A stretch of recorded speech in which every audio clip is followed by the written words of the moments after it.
Bismillahirrahmanirrahim. Assalamualaikum warahmatullahi wabarakatuh. Perkenalkan, saya Maharena Sofianda Putri, NIM X90230836118. Saya mahasiswa PPG Prajabatan, gelombang 2, tahun 2023, PGSD 1. Di sini saya akan mempresentasikan hasil seminar PPG yang saya buat. Nah, yang saya bahas di sini yaitu nanti ada 4 alur pembahasan. Yang pertama ada identifikasi diri, yang kedua ada refleksi mata kuliah, yang ketiga ada refleksi selama mengikuti perkuliahan PPG, dan komponen yang keempat ada desain inovasi pembelajaran. Langsung saja kita masuk pada alur pembahasan atau komponen yang pertama, yaitu identifikasi diri. Di identifikasi diri ini nanti kita akan membahas tentang visi pribadi untuk pendidikan di Indonesia. Kemudian ada visi pribadi sebagai calon guru. Kemudian yang ketiga, hal yang dilakukan untuk mencapai visi tersebut. Nah, apa visi pribadi saya untuk pendidikan Indonesia? Visi saya untuk pendidikan Indonesia itu mewujudkan pendidikan yang dapat menciptakan generasi penerus bangsa yang berkarakter dan juga berakhlak mulia sesuai profil pelajar Pancasila. Kemudian menciptakan generasi yang beradaptasi dengan dunia digital guna mengatasi tantangan di masa yang akan datang.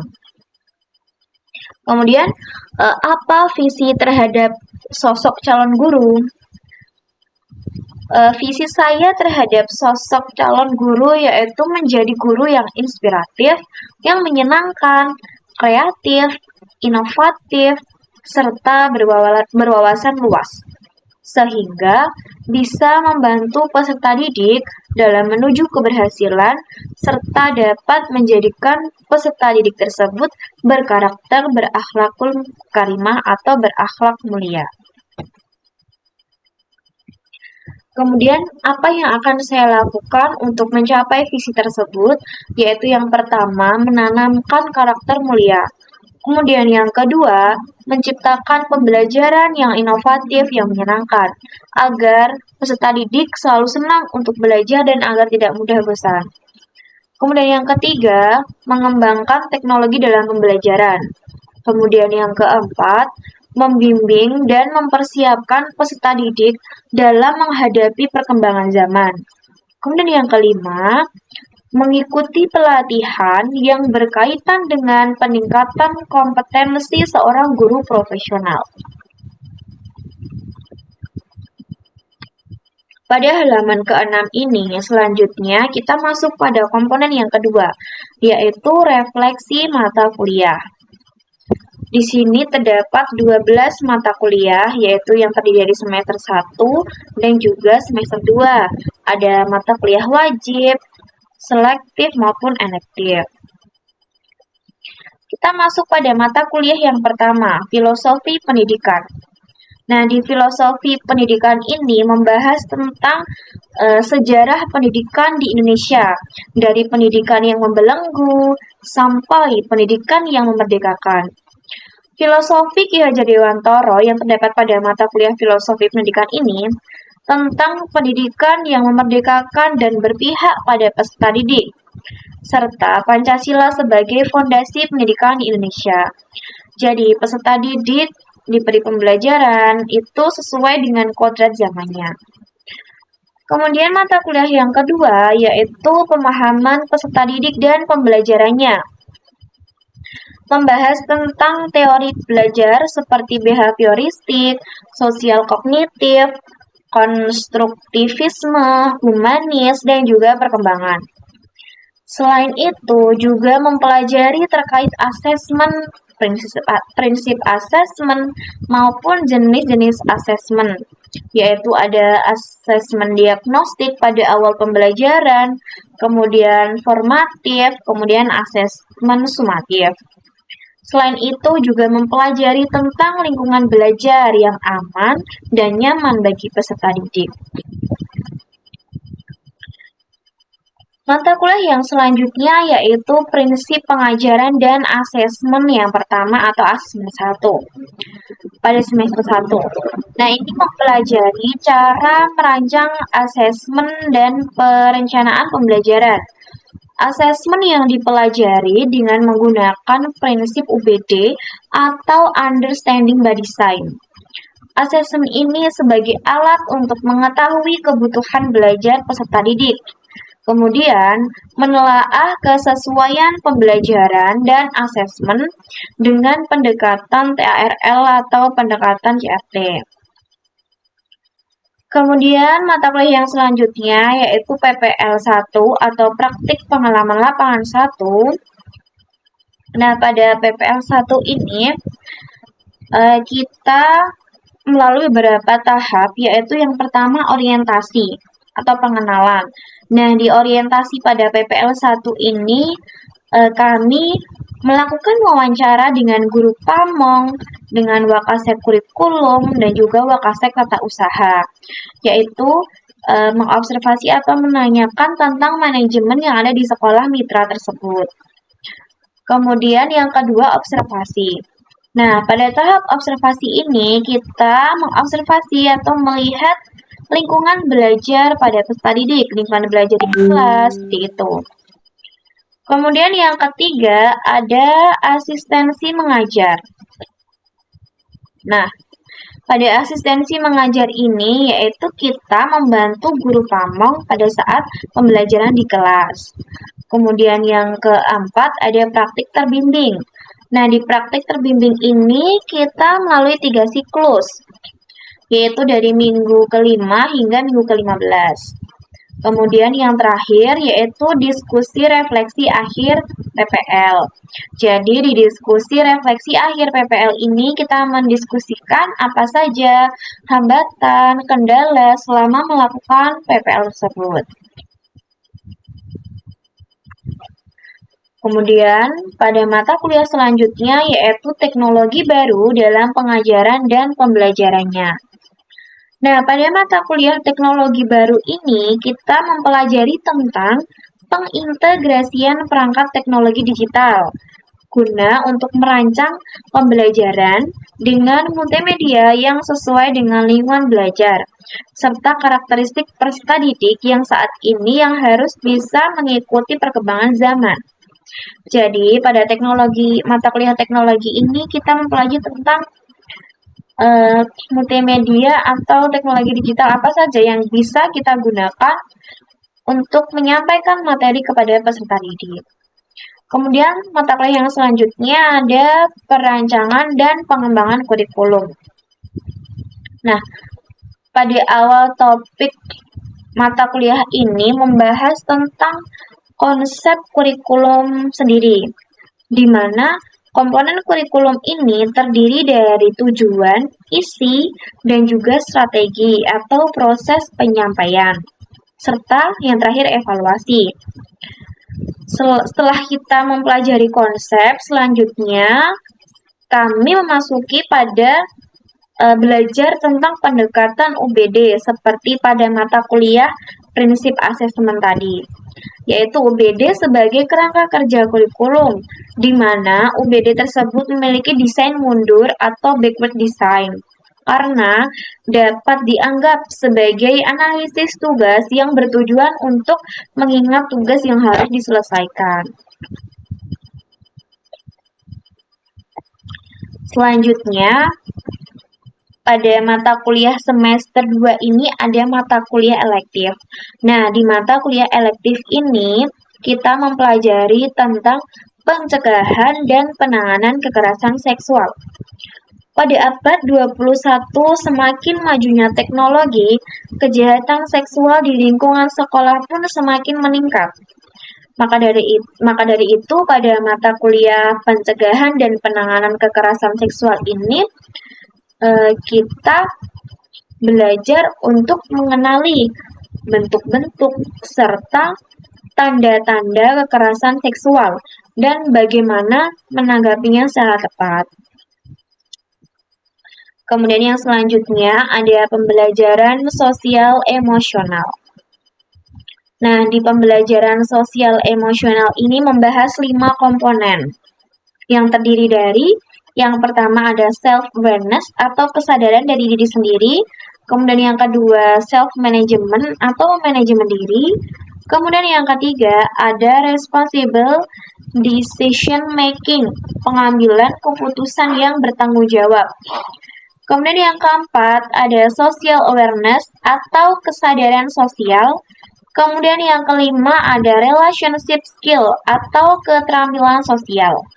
Nah, 5 komponen tersebut atau pembelajaran pada sosial emosi ini sangat penting dilakukan demi menghadapi berbagai situasi yang tak terduga pada saat proses pembelajaran, serta dapat membangun keterampilan yang baik dalam mempersiapkan peserta didik yang mampu mengontrol kondisi sosial dan emosionalnya.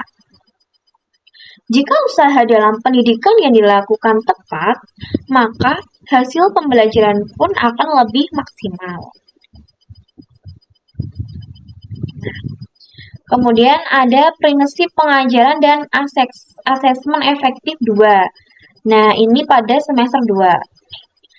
Pada prinsip asesmen semester 2 ini kita mempelajari bagaimana cara memahami karakteristik peserta didik melalui asesmen awal atau asesmen diagnostik. Selain itu, kita juga mempelajari pendekatan TARL agar peserta didik dapat belajar sesuai dengan kebutuhannya. Kemudian yang terakhir, selain TARL, kita juga mempelajari pendekatan CRT atau kultural, di mana pendekatan tersebut akan berkaitan dengan budaya kita. Jadi pada pendekatan CRT ini mengaitkan materi yang kita sampaikan kepada peserta didik dikaitkan dengan kebudayaan kita. Kemudian mata kuliah yang selanjutnya ada proyek kepemimpinan. Nah, 5 topik yang terdapat pada mata kuliah ini yaitu mempelajari bahwa seorang guru harus memiliki visi yang kuat untuk dapat menjadi pemimpin dalam kelasnya maupun sekolahnya. Nah, dalam pelaksanaan mata kuliah ini dimulai dari topik membuat visi seorang guru, hingga mengkomunikasikan rencana mewujudkan visi tersebut. Jadi, pada mata kuliah proyek ini kita diminta untuk melakukan sebuah proyek kepemimpinan. Kita membuat sebuah proyek kepada suatu instansi, tapi sebelum kita terjun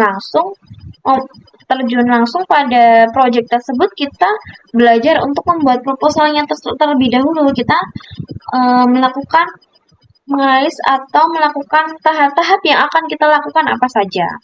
Nah, di foto ini sudah terdapat dokumentasi pada saat kami melakukan proyek kepemimpinan. Nah, kebetulan proyek kepemimpinan ini dilakukan di salah satu Karanganyar, di salah satu desa pada Kabupaten Karanganyar. Nah, di sini kita melakukan sebuah pelatihan atau sosialisasi galon bekas yang digunakan sebagai media tanam. Nah, kemudian selanjutnya mata kuliah praktik pengalaman lapangan 2. Pada PPL 2 ini, kita melalui beberapa tahap. Yang pertama ada orientasi PPL 2, kemudian observasi PPL 2, praktik pembelajaran terbimbing, kemudian praktik pembelajaran mandiri, kegiatan non-mengajar, perbaikan pembelajaran berkelanjutan, dan juga diskusi refleksi akhir PPL 2. Selanjutnya kita masuk pada mata kuliah pembelajaran berdiferensiasi. Nah, pada pembelajaran berdiferensiasi ini, kami mempelajari cara mengidentifikasi kebutuhan belajar peserta didik dengan melakukan tes diagnostik maupun tes angket, seperti pada mata kuliah pemahaman peserta didik.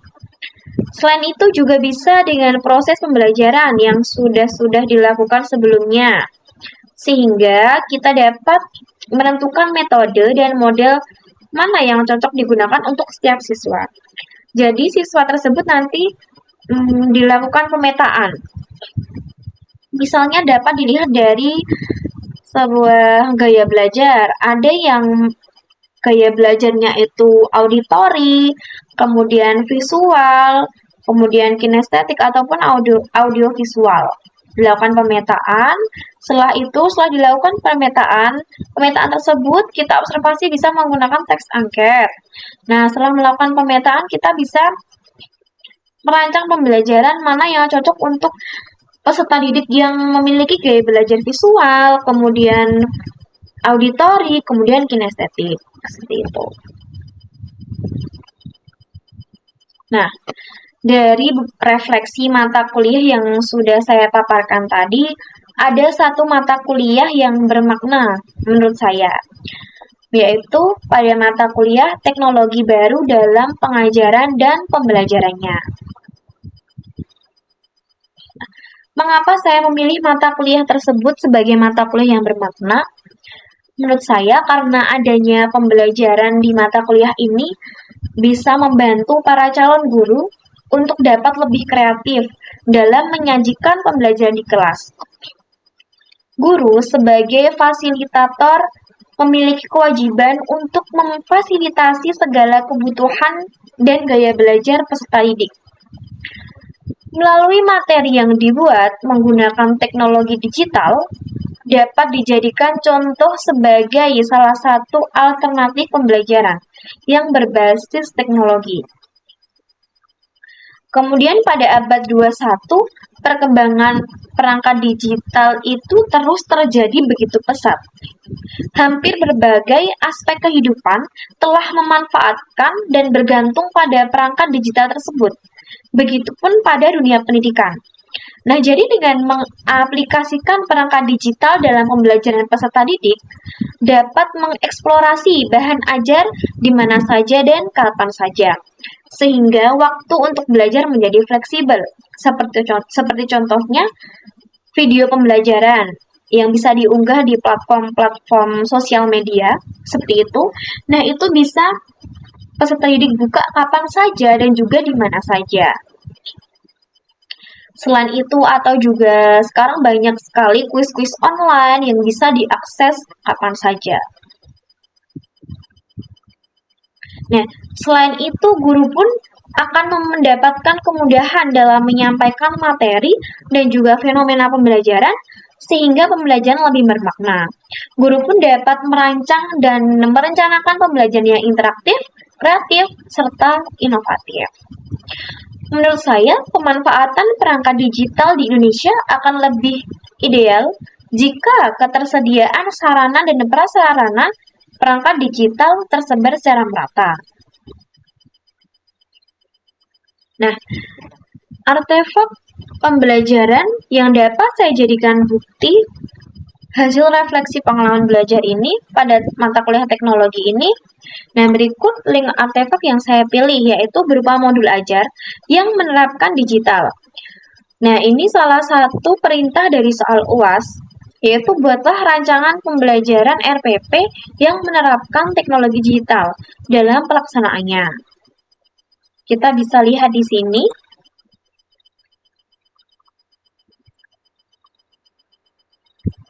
Nah,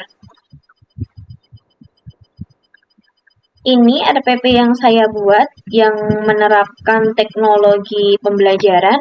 Kita bisa lihat pada bagian kegiatan inti. Nah, pada kegiatan inti ini, pada saat penyajian kelas, itu guru menayangkan sebuah video terkait materi tersebut. Nah, pada modul ajar ini, materinya terkait persatuan dan kesatuan. Jadi, saya menayangkan video pembelajaran yang terkait dengan persatuan dan kesatuan. Selain peserta didik melihat video tersebut, saya juga membuat sebuah materi PowerPoint. Jadi inti dari materi berisi tentang inti dari materi tersebut. Jadi agar peserta didik ini lebih mudah dalam memahami materi. Jadi saya rangkum dalam PowerPoint tersebut. Kita bisa lihat pada lampiran yang paling bawah. Nah, ini. Selain penayangan video tadi, PowerPoint ini juga salah satu bukti saya dalam menggunakan teknologi digital. Yang berikut adalah materi-materi yang saya tuangkan pada PowerPoint.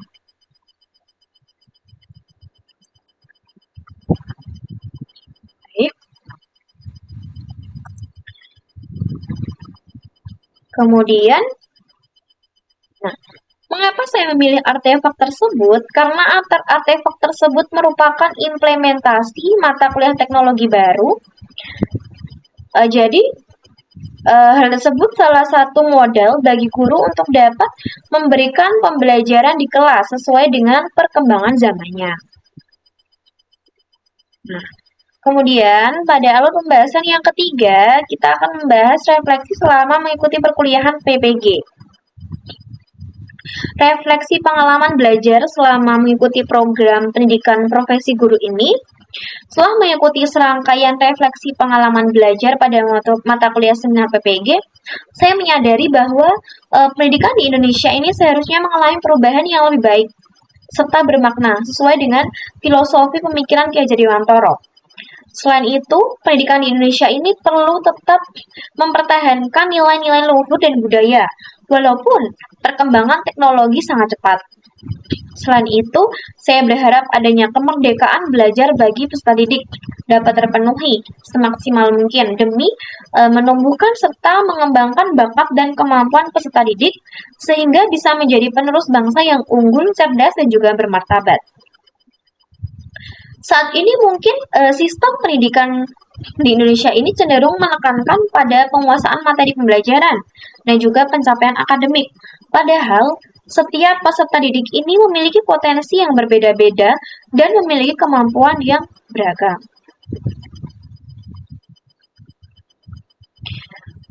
Kemudian yang kedua, saya menyadari bahwa untuk menjadi seorang guru profesional ini saya harus profesional dalam berkepribadian, baik tingkah laku maupun dalam bertutur kata, serta sosial dan berpengetahuan yang baik dan luas. Dengan mengikuti program PPG ini, saya berharap dapat menjadi lebih baik dalam mengajar, namun tidak hanya dengan PPG saja untuk menunjang ke profesional. Saya terus-menerus akan selalu memperbaharui kemampuan dan juga pengetahuan saya dengan mengikuti berbagai kegiatan yang menyangkut tentang pendidikan. Kemudian, saya juga harus belajar bagaimana menyampaikan informasi dengan cara yang mudah dipahami oleh peserta didik. Kemudian, rencana tindak lanjut. 3 hal penting yang akan saya lakukan ketika memulai karir saya sebagai guru, yaitu yang pertama, saya harus memiliki niat yang tulus menjadi seorang guru dan akan terus mengembangkan pengetahuan dan keterampilan dalam bidang pendidikan.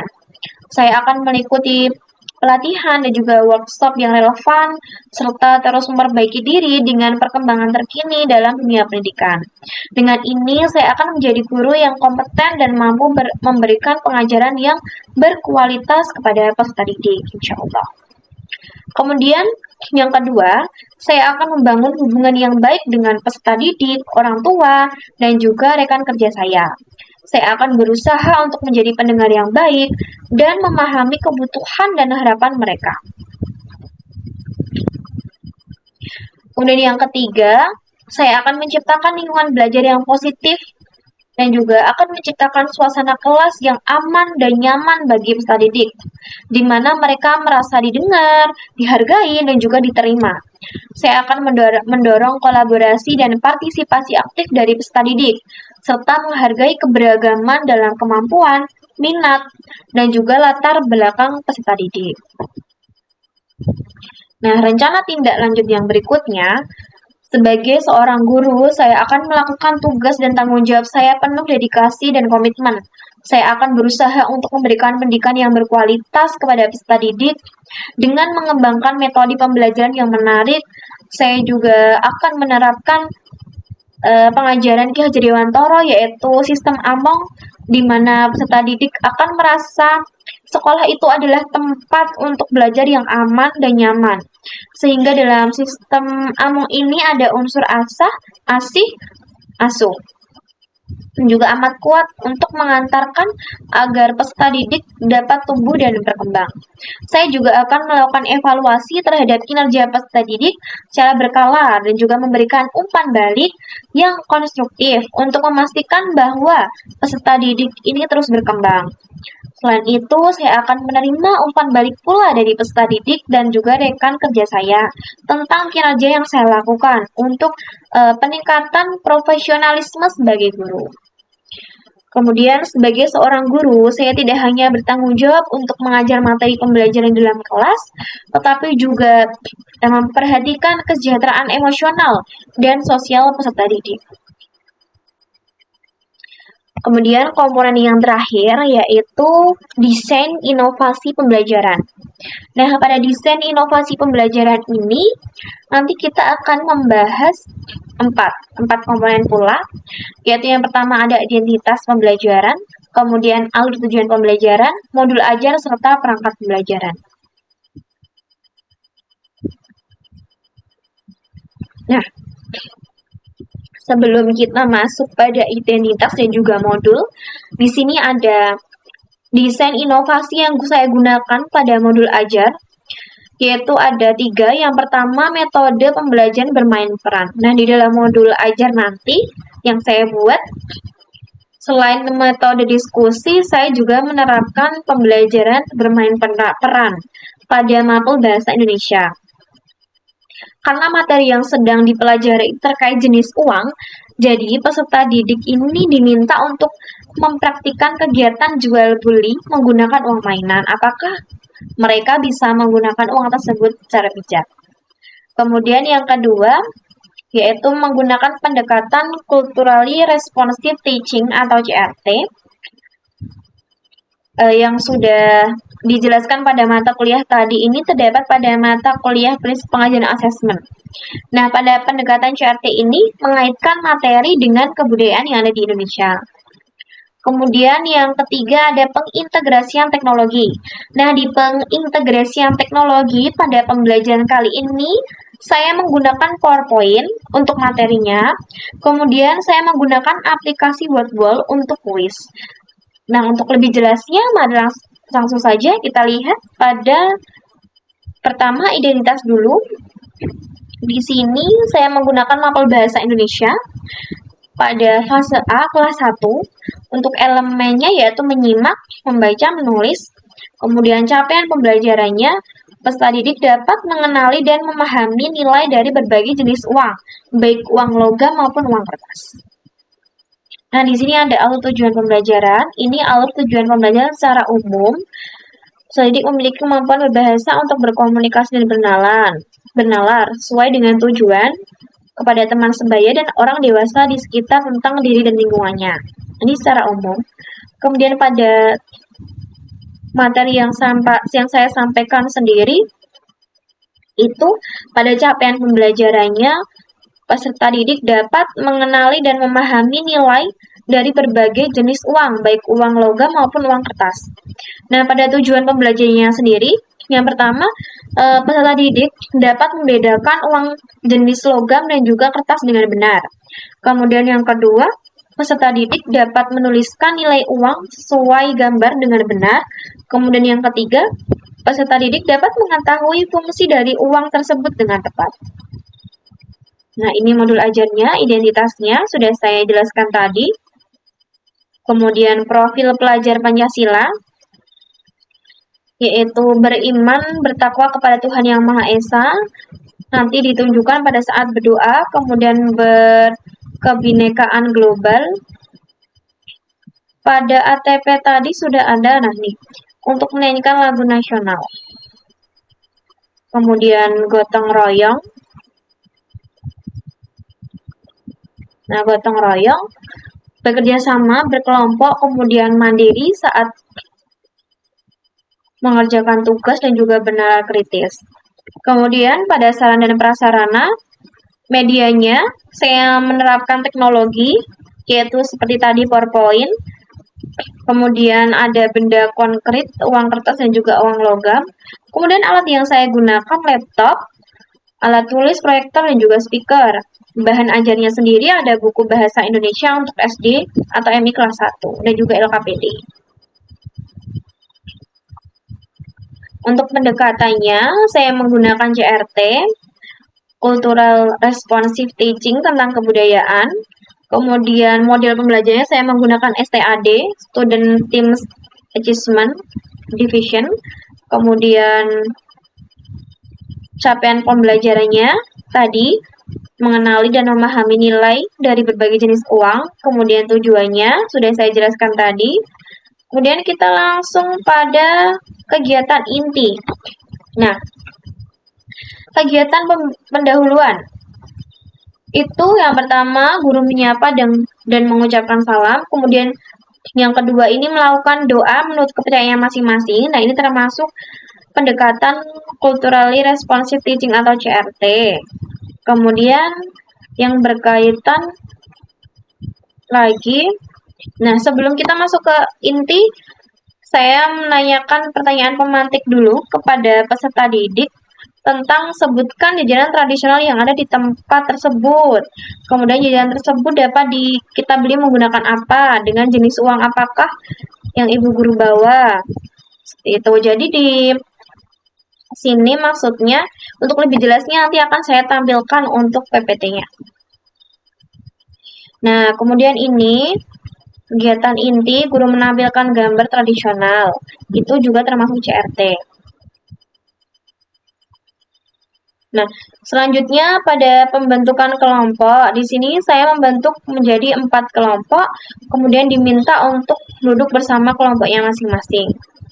Kemudian pada diskusi, peserta didik diminta untuk mengerjakan soal LKPD yang diberikan guru secara berkelompok. Untuk lebih jelasnya nanti bisa dilihat pada LKPD-nya.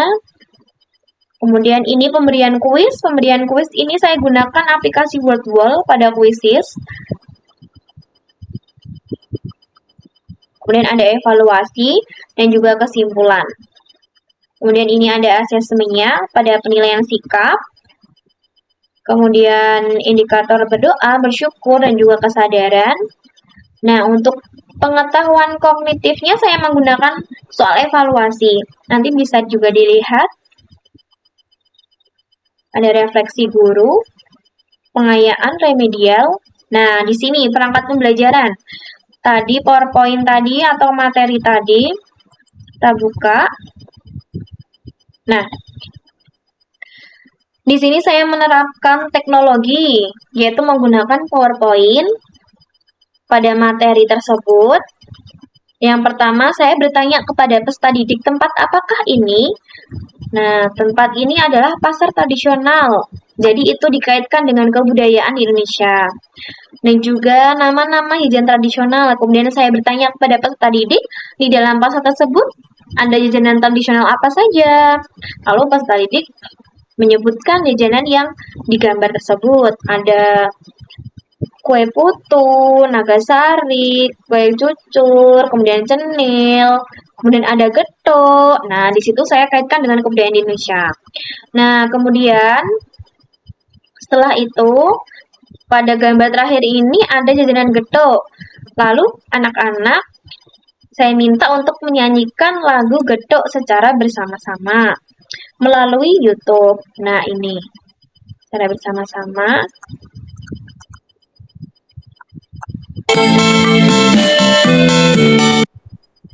Kemudian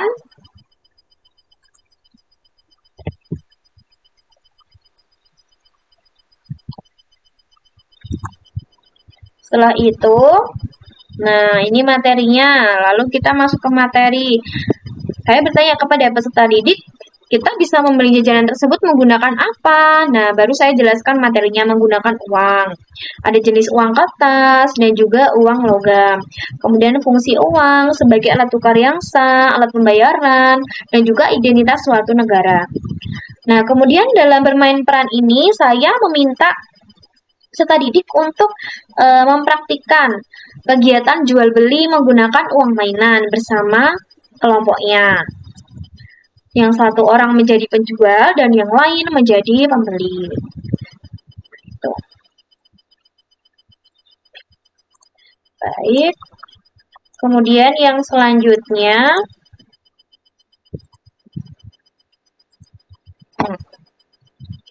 setelah ada PowerPoint juga ada game word wall quiz. Nah, ini linknya untuk bermain kuis. Nah, karena anak kelas 1 ini belum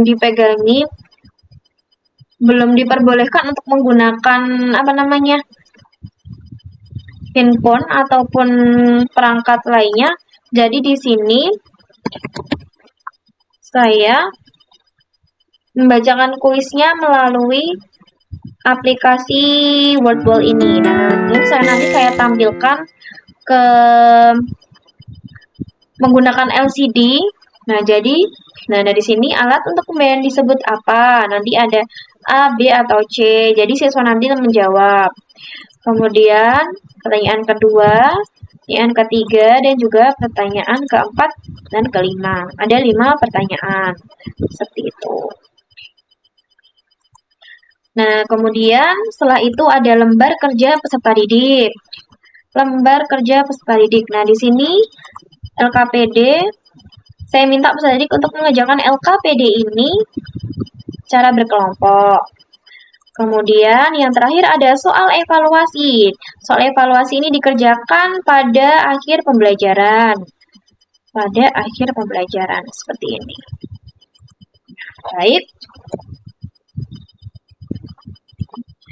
Nah, terima kasih. Itu tadi isi dari seminar yang saya buat. Ada identifikasi visi seorang guru, kemudian refleksi mata kuliah, refleksi pengalaman selama PPG, kemudian yang terakhir ada desain inovasi pembelajaran. Nah, mungkin itu yang dapat saya sampaikan. Kurang lebihnya mohon maaf. Terima kasih. Wassalamualaikum warahmatullahi wabarakatuh.